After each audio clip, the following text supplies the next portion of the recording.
देखिएगा आज हमारा एक्सरसाइज 1.1 का क्वेश्चन थर्ड है। आज हमने एक्सरसाइज 1.1 का क्वेश्चन थर्ड करना है।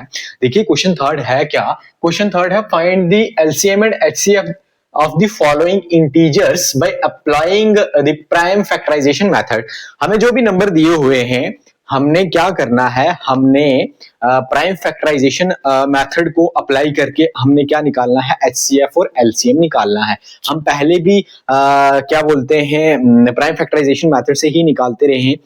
देखिएगा आपने इसी मेथड से ही निकालना है, क्योंकि एक पहली बात तो आपके सिलेबस में, दूसरी बात आपके क्वेश्चन में भी कहा गया है कि आपने प्राइम फैक्टराइजेशन मेथड यूज करके जो है एचसीएफ और एलसीएम निकालना है। ये नो कि आप कोई और ट्रिक लगा के वहां एचसीएफ एलसीएम निकाल के आ जाएं तो फिर आपको मार्क्स ना मिले।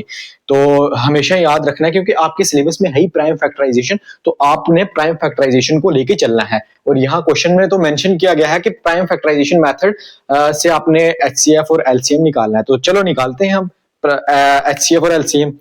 देखिएगा पहला पार्ट है 12, 15 एंड 21। अब प्राइम फैक्टराइजेशन मेथड है तो आप निकाल लो। वही सबसे पहले हमने प्राइम फैक्टर्स निकालने, प्राइम फैक्टर निकालने के बाद हम एचसीएफ एलसीएम निकाल लेंगे। सिंपल सी बात है। अब 12 के सबसे पहले हम निकालते हैं प्राइम फैक्टर। सबसे छोटे प्राइम नंबर से इसको डिवाइड करने की कोशिश करो तो सबसे छोटे प्राइम नंबर से अगर जब डिवाइड करेंगे हम इसको, जब हम 2 से डिवाइड करेंगे तो आ जाएगा 6। अब 6 भी 2 से डिवाइड हो जाएगा। जब 6 को 2 से डिवाइड करेंगे तो आ जाएगा 3। अब 3 तो 2 से डिवाइड होगा नहीं, तो अब ये क्या हो जाएगा, 3 अपने आप से ही डिवाइड होगा। तो जब 3 अपने आप से डिवाइड होगा तो क्या आ जाएगा 1। आपने जब भी किसी नंबर को डिवाइड करना है ना, जब भी किसी नंबर के प्राइम फैक्टर निकालने हैं ना, तो आपने क्या करना है, छोटे प्राइम नंबर से पहले उसको डिवाइड करने की कोशिश करनी है। ये नहीं आप बड़े नंबर से पहले उसको डिवाइड करने की कोशिश करो। आपने क्या करना है, छोटे से बड़े नंबर की तरफ जाना है। अपने छोटे प्राइम नंबर से स्टार्ट करना और आगे चलते जाना है फिर, ठीक है। ऐसा नहीं हो कि बड़े प्राइम नंबर से आप डिवाइड करने बैठ जाओ तो फिर आपसे हो ना, ठीक है। तो अब 12 के तो हो गए, अब हमने 15 के निकालने हैं, तो लिख लो यहाँ 15 को। तो अब देखो ये कौन से प्राइम नंबर से डिवाइड हो जाएगा, तो ये होगा 3 से। जब हम इसको 3 से डिवाइड करेंगे तो क्या आ जाएगा, आ जाएगा 5। अब 5 तो आपको पता है अपने आप से ही डिवाइड होगा और किसी से डिवाइड नहीं होगा। तो जब 5 को 5 से डिवाइड करेंगे तो क्या आ जाएगा 1। अब निकाल लेते हैं 21 की। अब 21 तो आपको पता है कि ये किससे डिवाइड होगा, ये होगा 3 से डिवाइड। जब हम इसको 3 से डिवाइड करेंगे तो आ जाएगा 7। अब 7 आपको पता है अपने आप से ही डिवाइड होगा और किसी से डिवाइड नहीं होगा। जब हम 7 को 7 से डिवाइड करेंगे तो आ जाएगा 1। अब इन सभी के जिन नंबर्स के आपने प्राइम फैक्टर्स निकाले हैं उन प्राइम फैक्टर्स को लिख दो। भैया आपने 12 के जो प्राइम फैक्टर निकाले हैं 2 मल्टीप्लाई बाई 2 मल्टीप्लाई बाई 3 लिख दिए इसके। अब लिख दो 15 के। 15 के क्या क्या आए, 3 मल्टीप्लाई बाई 5, ठीक है। अब 21 के क्या फैक्टर्स आए, वो उसके आए 3 और 7, 3 मल्टीप्लाई बाई 7। अब हमने निकालना है एलसीएम और एचसीएफ। तो मैं एलसीएम यहां निकाल रहा हूं, ठीक है। तो एलसीएम में आपने क्या करना है, एलसीएम में आपने सबसे पहले जिन नंबर्स के आपने प्राइम फैक्टर्स निकाले हैं उन नंबर्स में आपने ये देखना है कि सबसे पहले आपने कॉमन फैक्टर देखना, उनमें जितने भी कॉमन फैक्टर हैं वो देखने हैं। सबसे जब एलसीएम निकालना आपने सबसे पहले उनमें कॉमन फैक्टर देखो। कॉमन फैक्टर इन जो भी 3 नंबर हैं, इन तीनों नंबर के प्राइम फैक्टर्स में कौन सा कॉमन फैक्टर आपको दिख रहा है, यहां 3 है, यहां भी 3 है और यहां भी 3 है। इन 3 नंबर में कौन सा कॉमन प्राइम फैक्टर है, 3। तो आप लिख दो 3 को। अब जो भी कॉमन है ना उसको एक ही बार लिखना है, ठीक है। ये ना हो कि आप 3 है तो 3 बार इसको लिख दो, ऐसा नहीं करना है। 3 को एक ही बार लिखना है क्योंकि ये कॉमन सभी में है, ठीक है। उसके बाद क्या करना है, बाकी जितने बचे हुए सारे फैक्टर्स है ना उनको लिख दो। अब क्या है, जैसे 2, 2, 5 और 7, अब कर दो इन सभी को मल्टीप्लाई। 2, 2, 5 और 7, एक बार फिर देख लो। हाँ 2, 2, 5 और 7। हाँ तो जब इनको मल्टीप्लाई कर देंगे तो आ जाएगा 420। अब आ गया एचसीएफ की बारी। एचसीएफ में आपने देखना है कि सिर्फ आपने प्राइम जो भी आपने प्राइम फैक्टर्स निकाले हैं, जो भी आपने प्राइम फैक्टर निकाले उसमें से आपने सिर्फ कॉमन फैक्टर को देखना है। जो भी कॉमन फैक्टर होगा ना उसी को लेना है आपने, और किसी को नहीं लिखना है। जो भी जितने भी नंबर्स के आपने, जैसे यहां आपने 3 नंबर के प्राइम फैक्टर्स निकाले, आपने जो भी कॉमन प्राइम फैक्टर होंगे उनको लिखना है और किसी को नहीं लिखना। तो यहां एक ही फैक्टर कॉमन है सभी में, यहां भी 3, यहां भी 3, यहां भी 3, तो इसका एचसीएफ क्या आ जाएगा? इसका एचसीएफ 3 आ जाएगा। ठीक। एलसीएम में आपने सबसे पहले तो आपने कॉमन फैक्टर लिखना है, ठीक है, जो भी कॉमन फैक्टर आएंगे वो लिखने, उसके बाद बाकी सारे नंबर लिखने, ठीक है। और एचसीएफ में आपने सिर्फ जो भी कॉमन फैक्टर है उसी को लिखना और किसी को नहीं लिखना, ठीक है। आ गया, पहला पार्ट आपको हो गया, डन।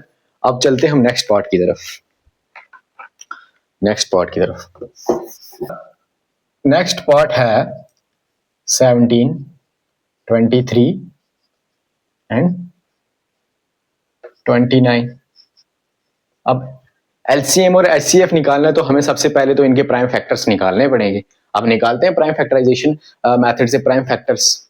तो देखिएगा, सबसे पहले हम 17 के निकाल लेते हैं। आपको पता है ये जितने भी ये जो 3 नंबर दिए गए ना, ये अपने आप से डिवाइड होंगे और किसी से डिवाइड होंगे ही नहीं, और किसी से कंप्लीटली डिवाइड होंगे ही नहीं। तो 17 क्या हो जाएगा? अपने आप से डिवाइड होगा। जब 17 को 17 से डिवाइड करेंगे तो आ जाएगा 1। जब 23 को देखो, 23 और किसी से कंप्लीटली डिवाइड नहीं होगा, तो जब 23 को 23 से ही डिवाइड करेंगे तो आ जाएगा 1। अब 29 भी अपने आप से ही कंप्लीटली डिवाइड होगा और किसी से कंप्लीटली डिवाइड नहीं होगा। ऐसा कोई भी प्राइम नंबर नहीं है जो इनको डिवाइड कर सके। इनके अलावा सिर्फ ये खुद प्राइम नंबर है और खुद ही अपने आप को क्या करेंगे? डिवाइड करेंगे, ठीक है, कंप्लीटली डिवाइड करेंगे, ठीक है। 29 को जब 29 से डिवाइड करोगे तो आ गया 1। अब इनके लिख दो फैक्टर्स। 17 के क्या फैक्टर आया?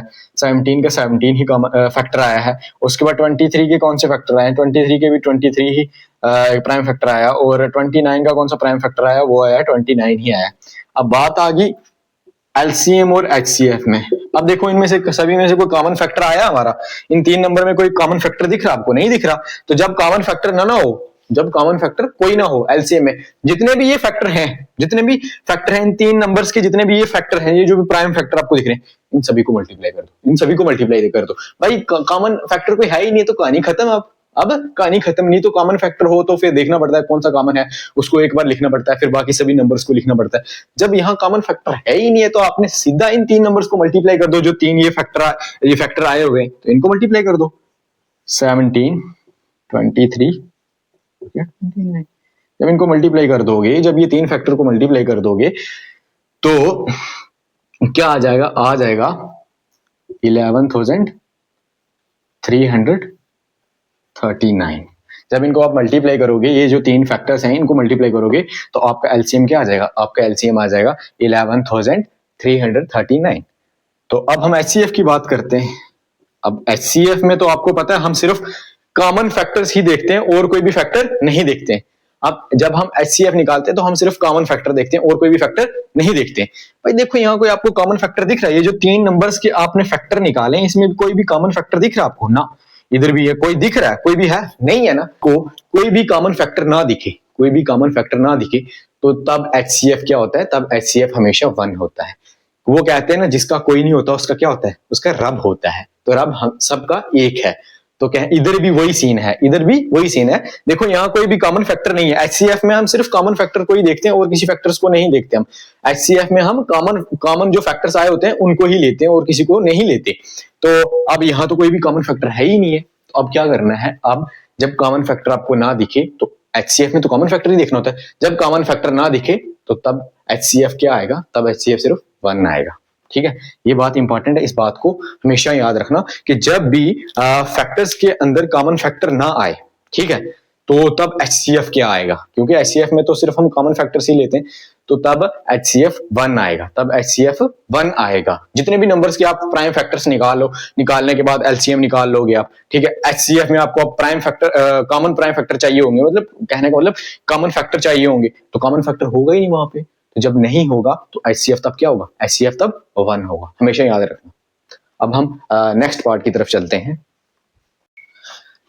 तो हमारा नेक्स्ट पार्ट है, हमारा ये इस क्वेश्चन का लास्ट पार्ट है। हमें कौन कौन से नंबर दिए गए हैं जिनके हमने एचसीएफ और एलसीएम निकालना है, 8, 9 और 25। अब आप निकाल लो इसके प्राइम फैक्टर्स। जब हम अब 8 के निकालेंगे तो जब 8 को 2 से डिवाइड करेंगे तो आ जाएगा 4, 4 को 2 से डिवाइड करेंगे तो क्या आ जाएगा 2, 2 को 2 से डिवाइड करेंगे तो आ जाएगा 1।